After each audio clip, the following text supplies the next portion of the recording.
Hi everyone. Today we will discuss about introduction of measurement of force, torque, and power. In this class, we will see these topics. First one is measurement of force and measurement of torque and measurement of shaft power. First of all, we first of all we will see about what is force and what are the measurement of force, how we measure force by using different measuring instruments, and what are its characteristics and what are its units, and also uh, what is torque, what are the different instruments are used to measure the torque and power. Already in previous class we will discuss some amount of topics we will cover in previous class. So today we will see in detail about this measurement of force, torque, and power. In previous class, we will discuss about the absorption psychrometer and dew point meter. These two are the measurement of humidity instruments. To measure humidity, these two are the absorption psychrometer and dew point meter. These two are measurement of humidity instruments. In detail about these absorption psychrometer and dew point meter, we already discussed. So today, coming to class, what is a force? What is force? And what is the main purpose of this force? And where it is used? And how should we calculate force by using different types of measuring instruments? Force is defined as influence that causes an object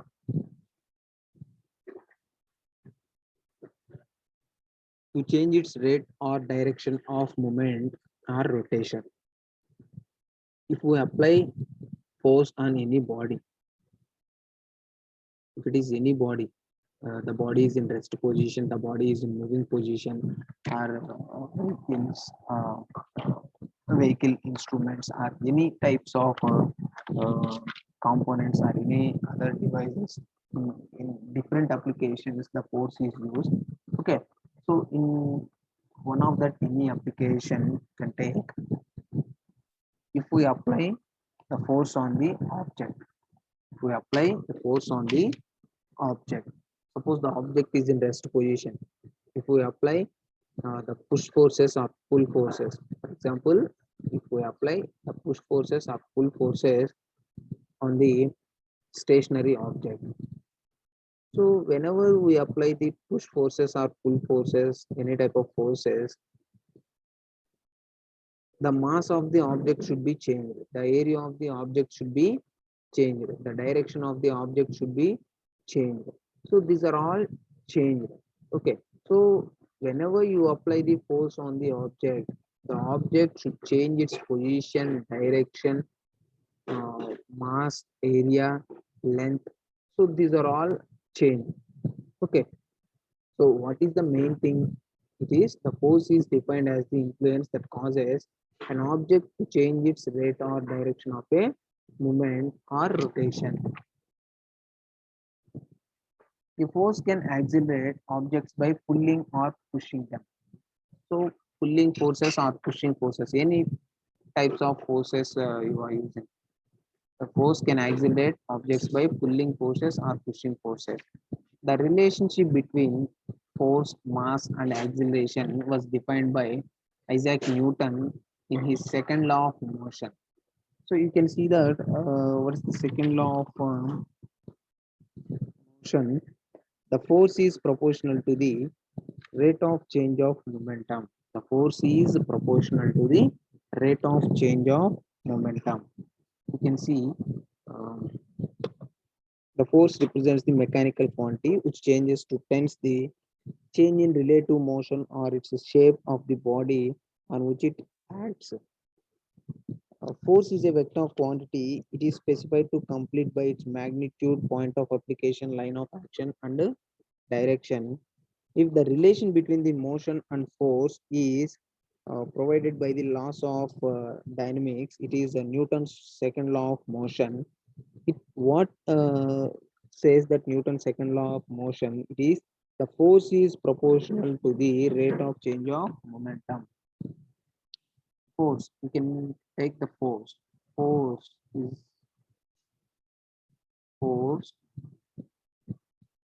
is proportional to the force is proportional to the rate of change of momentum. Rate of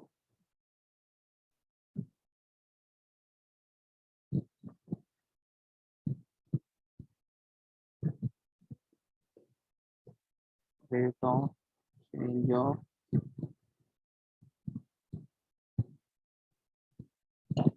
momentum. Okay, force. What is Newton's second law says? Force is equal to force is equal to force is directly proportional to rate of change of momentum. Whenever we apply the force, automatically the momentum or the mass of the body, the weight of the body, the position of the body, the area of the body, the length of the body, these are all changed. That is, you can apply the force on the object, the rate of momentum is changed. Okay, so the force is directly proportional to force is proportional to force is proportional to rate of change of momentum. So rate of change of momentum you can write rate of change of momentum you can write mass into velocity.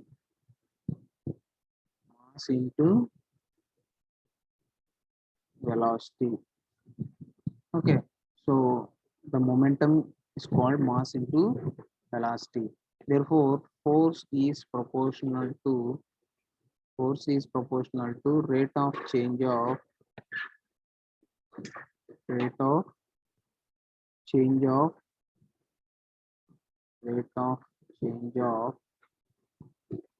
velocity. Rate of change of velocity. Rate of change of velocity. We can written as the rate of change of velocity. It is force is equal to mass into acceleration. The rate of change of velocity. The rate of change of velocity is written as mass into is written as acceleration. Force F is equal to mass into acceleration. Mass into acceleration. Force is proportional to rate of change of mass into velocity. That is mass into rate of change of velocity. You can written as force is equal to mass into acceleration. Finally, I get force is equal to mass into acceleration. I can written as force F is equal to mass M into A. M into A. Force F is equal to MA. It is the formula of force.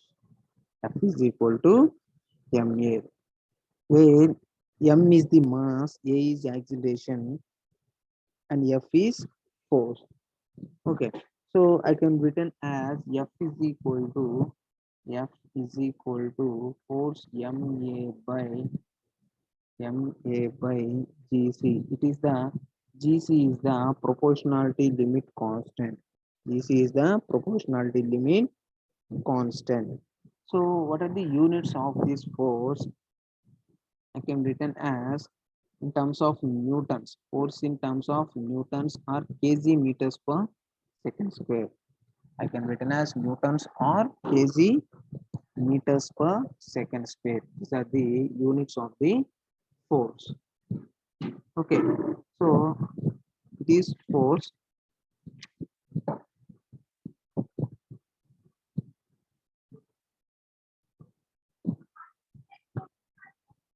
so what are the force measurement methods? What are the different force measurement methods? So in that force is equal to mass into acceleration. Uh, then the force is measured in gravitational units expressed in terms of kgs, newtons, or kg per meters per second square in terms of time calculation. Okay, so those are all units of the force. And next one, the force is based on the work, torque, and power. The force is based upon the work, torque, and power. That means the force is developed on the object, the work is developed, and the torque is developed, the power is also developed. These are the relation between the force in between the work, torque, and power. You can see what are the force measurement methods. So the force measurement methods are the balancing the unknown force against known gravitational force due to standard mass. Scales and balances works based on the principle. So the force measurement method, balancing the unknown force against a known gravitational force on the standard mass. So balancing the unknown force to about the known force. First of all, you can take the one balance one balance equipment. In that equipment you can take one standard mass, and that one standard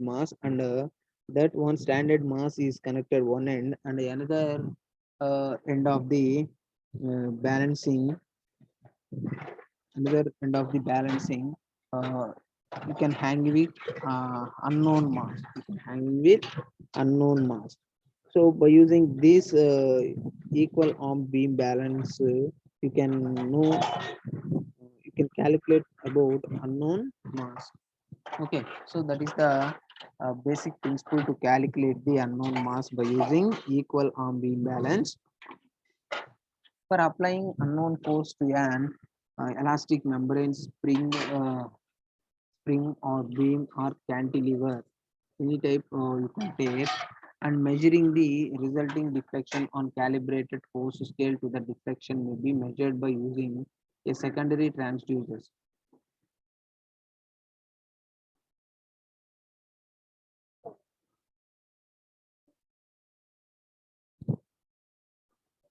Elastic force meter providing ring. So to apply the unknown force to an elastic membrane, that means you can take one equal arm beam balance.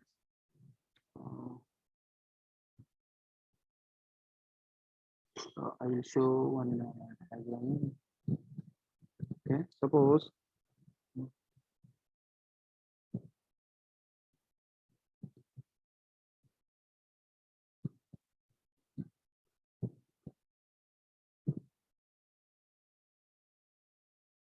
you can see this.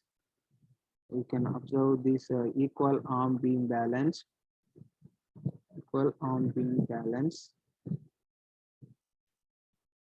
Okay.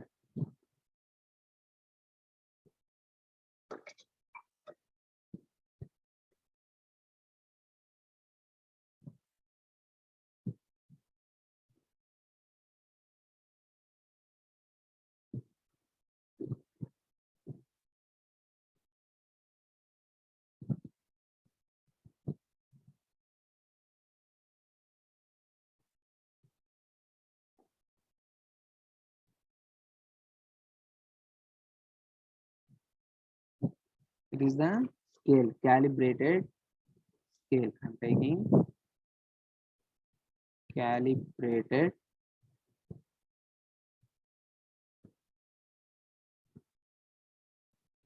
scale.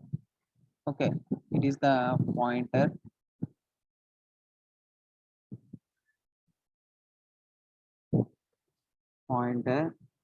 and it is known as fulcrum.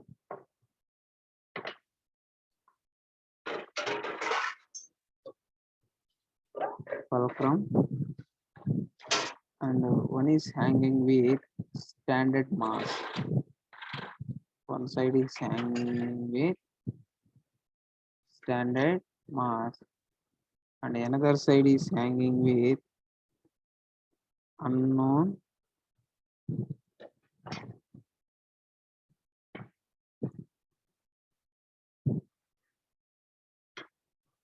mass.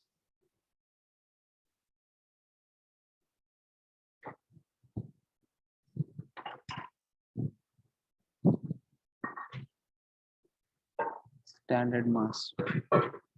Okay, so it is the diagram of the equal arm beam balance. What's diagram? Equal arm beam balance.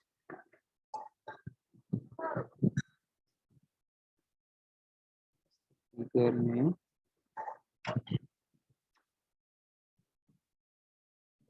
equal arm beam balance. You can see what is the procedure of this equal beam balance. So balancing the unknown force against a gravitational force due to standard mass. We can take one end is standard mass and another end I am connected unknown mass of weight. Okay. So scales and balances works based on this principle. So the scale is balanced. The scale is balanced shows the how much standard mass we are taking and how much amount of unknown mass there is available on that other end of the equal arm beam balance. We should calibrate, we should know about the calibrated scale. So we are applying unknown force to an elastic membrane. We are applying unknown force through elastic membrane. So what type of elastic membranes he is using? Spring, beam, cantilever. These are the unknown elastic members are used in the equal arm beam balance, and measuring the resulting deflection on a calibrated force scale on the deflection may be measured by using a secondary transducer elastic force meter probing beam. Okay, this unknown mass of weight, I can apply some amount of force. It is the unknown mass of weight. I am acting the force is like this. Uh, by this, you can see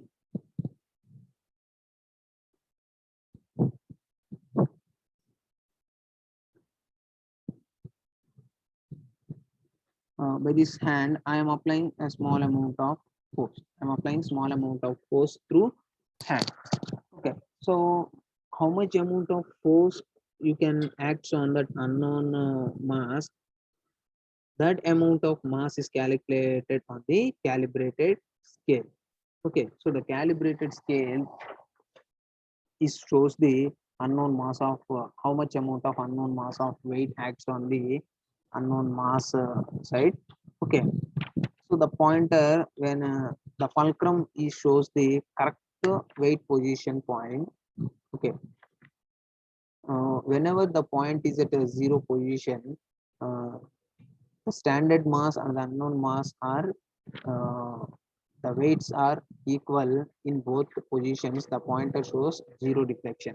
Okay, so translating the force to a fluid pressure and then measuring the resultant pressure, hydraulic and pneumatic load cells works on this principle.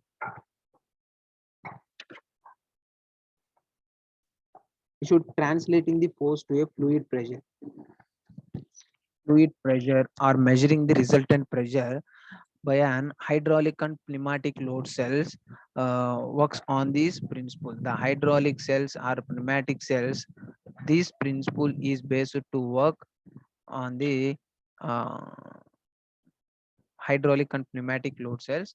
We can apply the force to known mass and then measuring the resulting acceleration. Balancing force against a magnetic force which is developed by interaction of a magnet and a current in coil. So it is the force measurement method.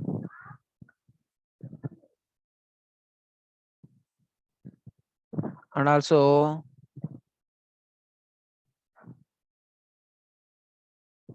weight measurement methods. There are different force measurement methods. scales and balances. That scales and balances, we have equal arm beam balance scale. Next one, unequal arm beam balance scale. Next, third one, multi-lever platform scale. Fourth one, pendulum scale. And elastic force meter, that is spring scale. Okay, so these are the force measuring uh, instruments. And next one, load cells, strain gauge load cell, hydraulic load cell, pneumatic load cell, LVDT. These are the different measuring instruments of the force on different applications on different conditions. So in detail about these instruments, we can see in next class. Uh, and we can see what is the introduction of torque. What is the introduction of torque? So what is torque and where it is applied, and where we measure the torque, and what are the different instruments are used to measure torque. You can see torque is defined as a twisting force that tends to cause rotation. You can see there is a, you can observe the diagram. There is,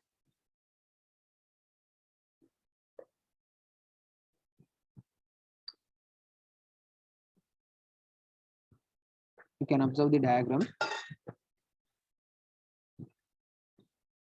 There is two hands. So one hand is rotated like clockwise direction, and another one is rotated anti-clockwise direction. So torque is defined as the twisting force. You can twist that object. You can twist the object.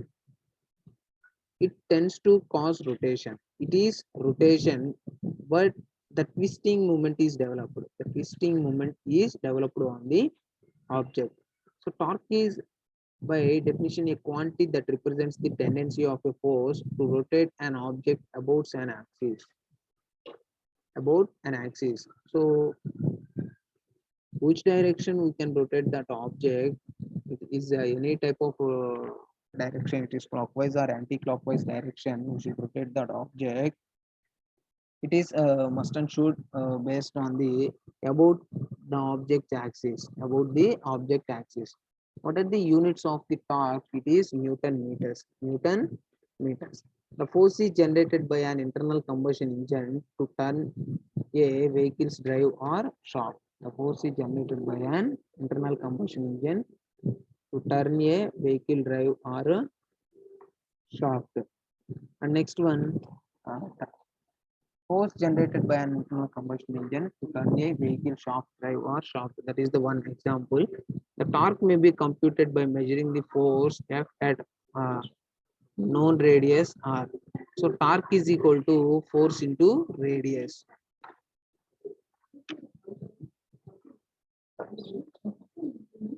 Torque is equal to force into radius. So we can apply this formula. We should know the force and radius of the object. We can calculate the torque. Okay.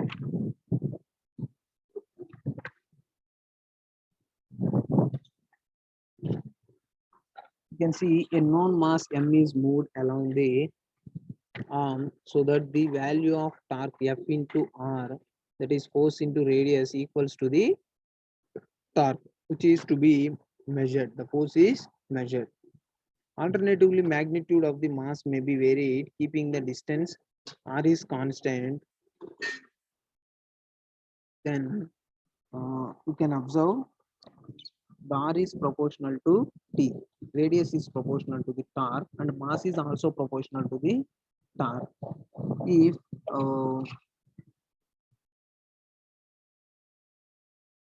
you see the known mass m is moved along the arm. You can see this diagram. The known mass m, it is the mass m. The known mass m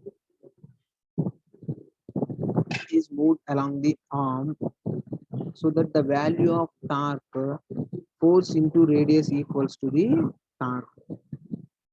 You can see this. Okay, so how much amount of force is applied about this mass? You can apply some amount of force in this mass. it is equal to the radius of that object. Radius of that object. So the force into radius, the force, and how much amount of force you are applied. That is force F. F is F into R is equal to force into radius is equal to mass. Force into radius is equal to torque T. Okay, so it equals to torque T, which is to be measured, and alternatively magnitude of the mass may be varied keeping the distance R is constant for the two arrangements. R is proportional to torque, mass and acceleration are constant. Mass is proportional to torque, radius and acceleration is constant. Okay, those are the conditions.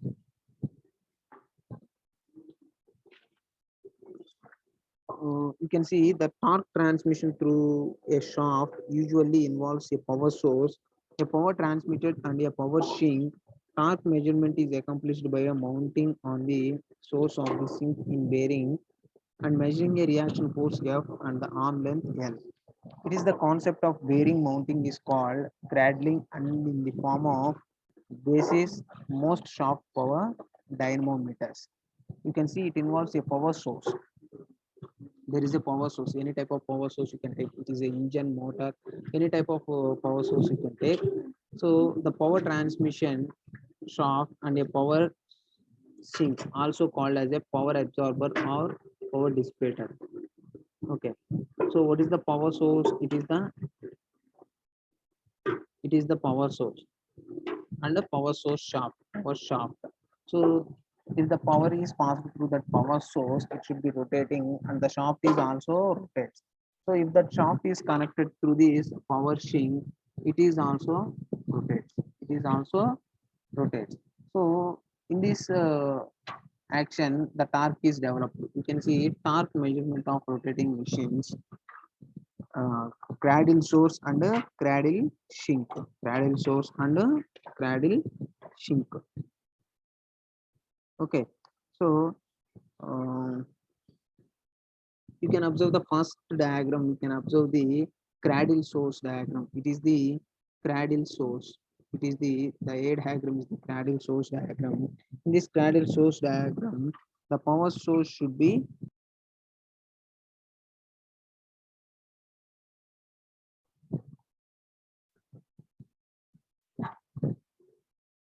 you can see that cradle source diagram, the power source is fixed, and the cradle sink diagram, the power sink should be fixed. Okay, so in that figure you can observe the torque measurement is accomplished by the mounting either the source or sink in the bearing to measuring the reaction force and the arm length. So it is the arm length.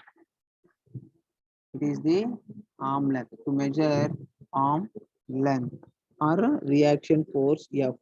How much amount of reaction force is applied on that object? How much amount of force is applied on the object to rotate the power source? Okay, so that amount of power is based upon the uh, how much amount of power is developed. It is proportional to the force.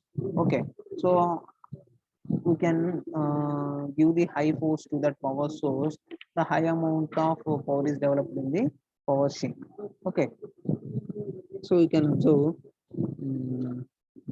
it may be recalled the following reaction holds for angular deflection of the shaft subjected to torque within the elastic limits. So a torque T is the transmitted by the uh, shaft. It is input shaft, that is IP, and the polar moment of inertia of the shaft Fs is the maximum induced shear stress to the outside. R is the maximum radius at the maximum shear stress. If C is the modulus of rigidity, C is the modulus of rigidity of shaft, theta is the angular twist, L is the length of the shaft. So you can observe the what is the formula of this torque shaft twisting relation is T by IP is equal to Fs by R is equal to C into theta by L. T is the torque, IP is the polar moment of inertia, and Fs is the maximum induced shear stress, and R is the maximum radius of shear occurs. C is the modulus of rigidity. Theta is the angular twist. L is the length of the shaft. Okay, so it is the shaft twisting relation. So the conditions, it is shaft twisting relation. T is equal to LP by L into Fs, that is T equal to constant into Fs.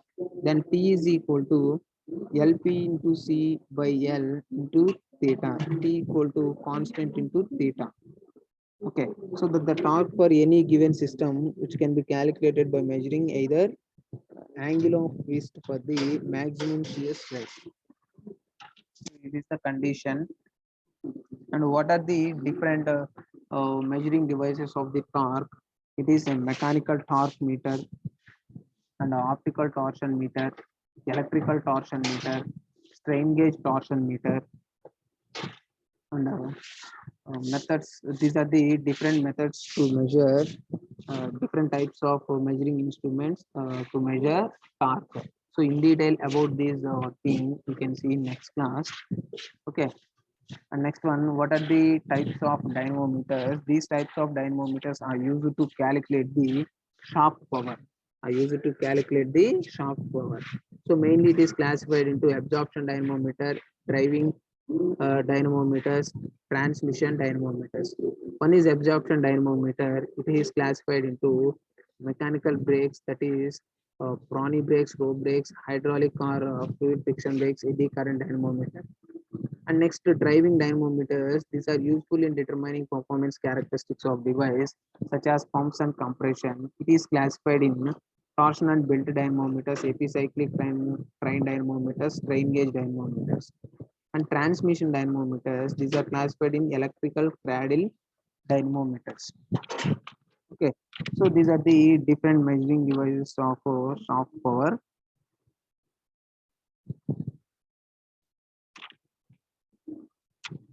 So just a second. So if that shaft power measurements, these different types of dynamometers are used to measure the power.